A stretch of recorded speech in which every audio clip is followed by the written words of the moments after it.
Good evening third years. आज का हमारा टॉपिक है बर्थ एस्फेक्सिया या एस्फेक्सिया न्यूनेट्रम। ठीक है, तो एस्फेक्सिया बोले तो लैक ऑफ ऑक्सीजन या एब्सेंस ऑफ पल्स भी कह सकते हैं हम, और न्यूनेट्रम बोले तो न्यूबॉर्न है ना, जो इमीडिएटली डिलीवर्ड हुआ है उसमें। तो क्या बोल सकते हैं कि न्यूबॉर्न में ऑक्सीजन की इनसफिशिएंसी होना, उसको हम बोल रहे हैं बर्थ एस्फेक्सिया। ओके, तो बर्थ एस्फेक्सिया जो है वो चाइल्ड न्यूनेटल मोर्टिलिटी का एक लीडिंग कॉज है ना। सबसे ज़्यादा यदि न्यूबॉर्न मोर्टिलिटी है तो वो बर्थ एस्फेक्सिया के कारण होता है। It is also an important cause of developmental delay and neurological problem. ठीक है, ये एक डेवलपमेंटल डिले और न्यूरोलॉजिकल प्रॉब्लम के लिए भी एक इम्पॉर्टेंट कॉज है। ओके, तो बर्थ एस्फेक्सिया इज अ मतलब severe condition for a child.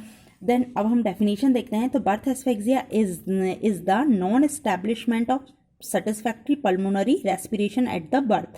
ठीक है, बर्थ एस्फेक्सिया क्या है? Non establishment of satisfactory pulmonary respiration at the birth. Birth के समय सेटिस्फैक्ट्री पल्मोनरी रेस्पिरेशन का एस्टैब्लिश नहीं हो पाना। ठीक है, प्रॉपरली जो रेस्पिरेटरी फंक्शंस हैं वो बर्थ के बाद एट बर्थ के समय एस्टैब्लिश नहीं हो पाना, उसको हम बोलते हैं birth asphyxia.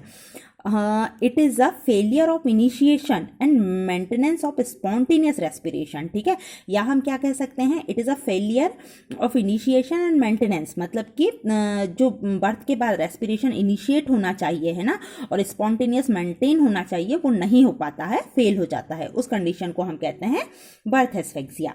It is characterize by, इसमें क्या क्या होगा बर्थ एस्फेक्सिया की कंडीशन में? प्रोग्रेसिव हाइपोक्सिया होता है, मीन्स ऑक्सीजन की कमी।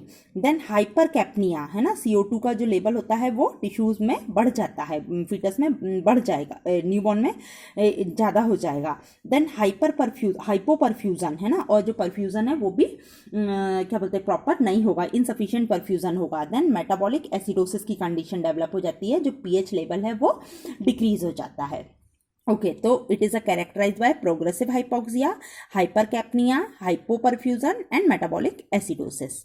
अब इंसिडेंस, तो approximately 5 to 10% neonate experience asphyxia at the birth. ठीक है, 5 to 10% जो नियोनेट्स हैं उनमें क्या होता है, बर्थ एस्फेक्सिया की कंडीशन देखी जाती है। नॉर्मली कहा जाता है कि जो हेल्दी न्यूबॉर्न्स होते हैं वो विद इन 6 सेकेंड में ही उनमें नॉर्मल रेस्पिरेशन जो होता है वो एस्टैब्लिश हो जाता है, नॉर्मल रेस्पिरेटरी फंक्शंस जो है वो एस्टैब्लिश हो जाता है। और कुछ न्यूनेट ऐसे होते हैं जिनमें 20 सेकेंड्स में एस्टैब्लिश होता है, और कुछ न्यूनेट ऐसे होते हैं विद इन 90 सेकेंड्स में उनमें नॉर्मल रेस्पिरेशन एस्टैब्लिश होता है।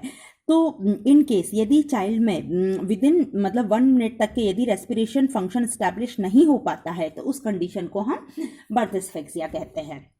ओके, देन कॉजेस क्या है इसका? एंटीपार्टम फैक्टर, इंट्रापार्टम फैक्टर और पोस्टनेटल फैक्टर्स। ठीक है, तो एंटीपार्टम फैक्टर से हमारा मतलब है रिलेटेड टू द प्रेगनेंसी है ना। प्रेगनेंसी के समय ही मदर्स में कुछ ऐसी कंडीशन है जिसके कारण क्या हो रहा है कि चाइल्ड में प्रॉपर ऑक्सीजनेशन नहीं हो पा रहा है, नहीं मिल पा रहा है। ओके, तो एंटीपार्टम क्या क्या कॉजेज हो सकते हैं? एंटीपार्टम कॉजेज में मेनली बताया गया है, दिस इंक्लूड प्लेसेंटल इंसफिशिएंसी, मतलब प्लेसेंटल इंसफिशिएंसी के कारण जो फीटस है उसमें प्रॉपर ऑक्सीजनेशन नहीं मिल पा रहा है।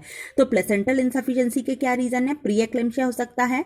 प्री एक्लेम्शिया प्रेगनेंसी के टाइम में होने वाली एक ऐसी कंडीशन है जिसमें क्या होता है, मदर का मतलब हाइपरटेंशन रहता है, मदर का जो बीपी होता है वो 140/90 होता है। देन उसको पॉलीयूरिया आपका प्रोटीन यूरिया होता है और एडिमा होता है। ठीक है, हाइपरटेंशन में उसका बीपी जो होता है इंक्रीज रहता है। देन एनीमिया की कंडीशन आपको पता है कि HB लेवल डिक्रीज हो जाता है, और डायबिटिक मेलाइटिस और पोस्ट मैच्योरिटी। ठीक है, तो ये ऐसे कारण है जो कि प्लेसेंटल इंसफिशिएंसी को लीड करते हैं, और प्लेसेंटल इंसफिशिएंसी के कारण एस्फेक्सिया की पेरीनेटल एस्फेक्सिया की कंडीशन डेवलप होती है।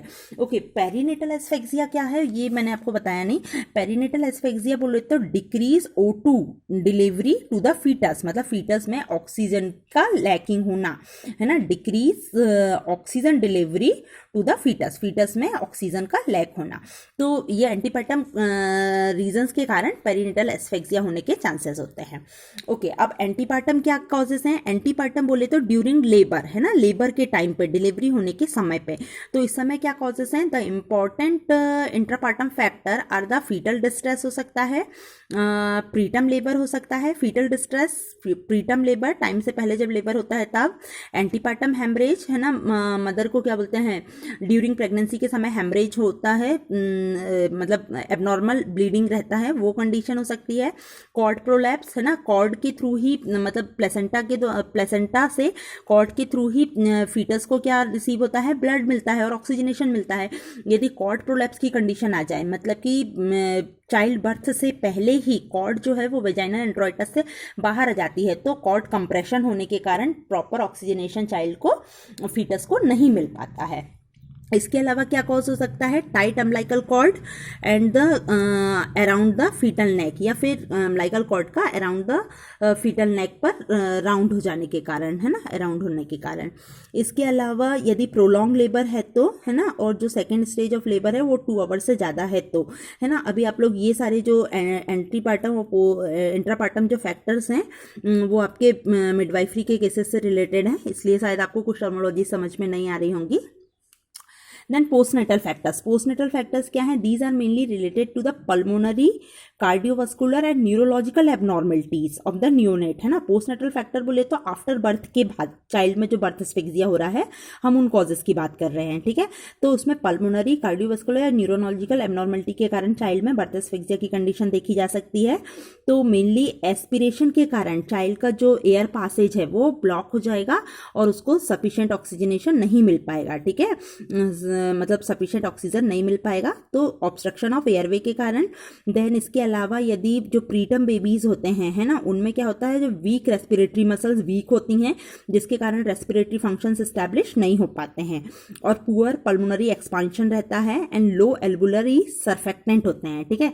तो क्या बोलते हैं, जो आपके एल्वुलाई है, लंग्स का जो एल्वुलाई है, एल्वुलाई के चारों तरफ क्या होता है कि एक सरफेक्टेंट पाया जाता है, ठीक है।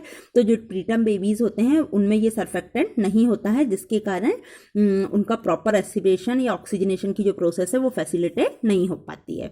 Okay, this is about the aetiological causes. अब हम बात करते हैं पैथोफिजियोलॉजी की। तो पैथोफिजियोलॉजी क्या है? ड्यू टू इटियोलॉजिकल कॉज, जो भी हमारे इटियोलॉजिकल कॉज थे, एंटीपार्टम कॉजेस और इंट्रापार्टम कॉजेस, ठीक है, तो उसके कारण क्या होगा, और पोस्टनेटल कॉजेस, है ना, तीनों कॉजेस के कारण क्या होगा, मेनली अभी यहाँ पे हम एंटीपार्टम और इंट्रापार्टम की ही बात कर रहे हैं बस, है ना। तो क्या होगा, डिक्रीज मैटरनल ऑक्सीजनेशन, है ना, ये जो कॉजेस हैं, दोनों कॉजेस के कारण क्या हो रहा है कि मदर में ऑक्सीजन का लेवल कम हो रहा है। फिर ये मदर में ऑक्सीजनेशन का लेवल कम है तो इसके कारण जो प्लेसेंटा है उसमें भी ब्लड फ्लो कम होगा, और फिर प्लेसेंटा से फीटस के अंदर भी ब्लड फ्लो कैसा हो जाएगा, कम हो जाएगा, डिक्रीज ब्लड फ्लो होगा। जब फीटस के अंदर डिक्रीज ब्लड फ्लो होगा तो decrease gas exchange across the fetus, है ना, फीटस में भी गैस एक्सचेंज जो होगी वो डिक्रीज हो जाएगी।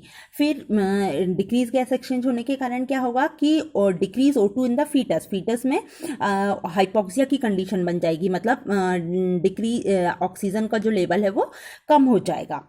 और क्या होगा इसी के साथ में, इंक्रीज CO2, है ना, और CO2 का जो लेवल है वो ज़्यादा हो जाएगा। तो इस कंडीशन को हम क्या बोलते हैं, हाइपरकैप्निया, है ना, हाइपरकैप्निया की कंडीशन डेवलप हो जाएगी और हाइपोक्सिया की कंडीशन डेवलप हो जाएगी, ठीक है।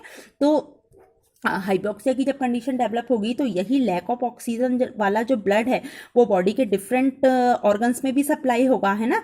तो decrease O2 supply in the brain and other system in neonate, है ना, अदर सिस्टम में भी सप्लाई होगा। तो जब डिक्रीज ऑक्सीजन होगा ब्लड में तो क्या होगा, साइनोसिस की कंडीशन दिखाई देगी आपको, न्यूबॉर्न में क्या दिखाई देगा, साइनोसिस।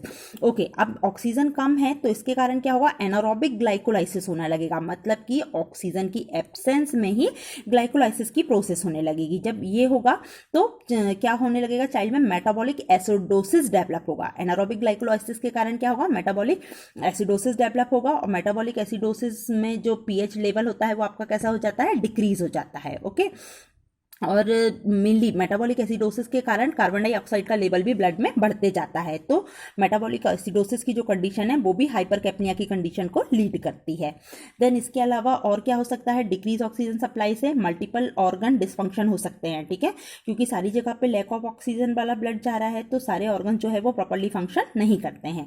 इसके अलावा हाइपोग्लाइसीमिया की कंडीशन भी डेवलप हो सकती है, मतलब जो भी चाइल्ड में मतलब ग्लूकोज का लेवल कम हो जाएगा, क्योंकि वो तो जो अमाउंट है वो सब मेटाबॉलिक प्रोसेस में यूज होने के बाद कम हो जाएगा। हाइपोग्लाइसीमिया की कंडीशन भी डेवलप हो सकती है।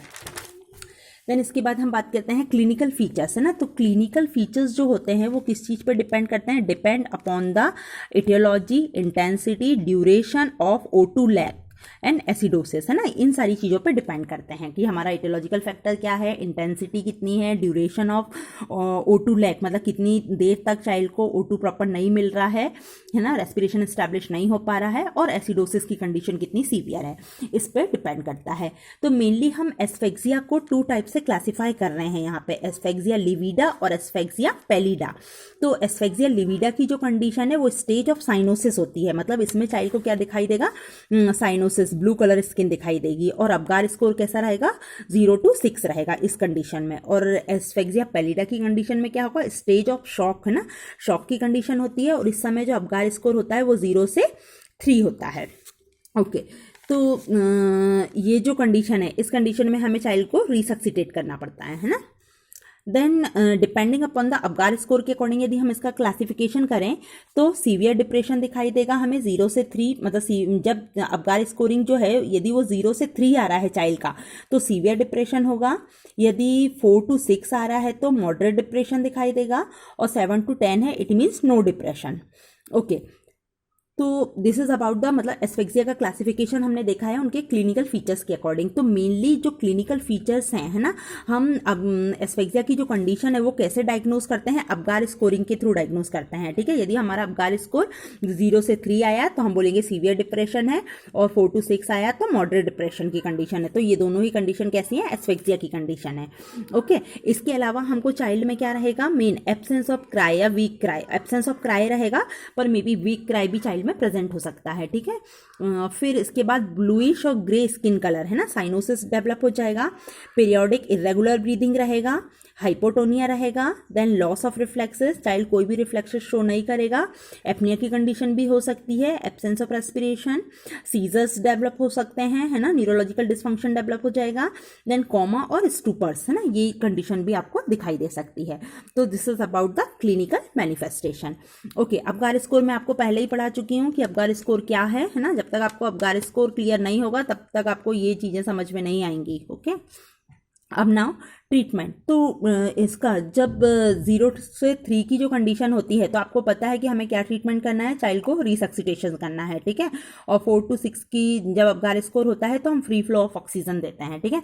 तो इसका जो ट्रीटमेंट है वो मेन है रिसक्सिटेशन, है ना। रिसक्सिटेशन हम कल पढ़ेंगे कि रिसक्सिटेशन क्या होता है और एस्फेक्सिया की कंडीशन को हमें कैसे मैनेज करना है।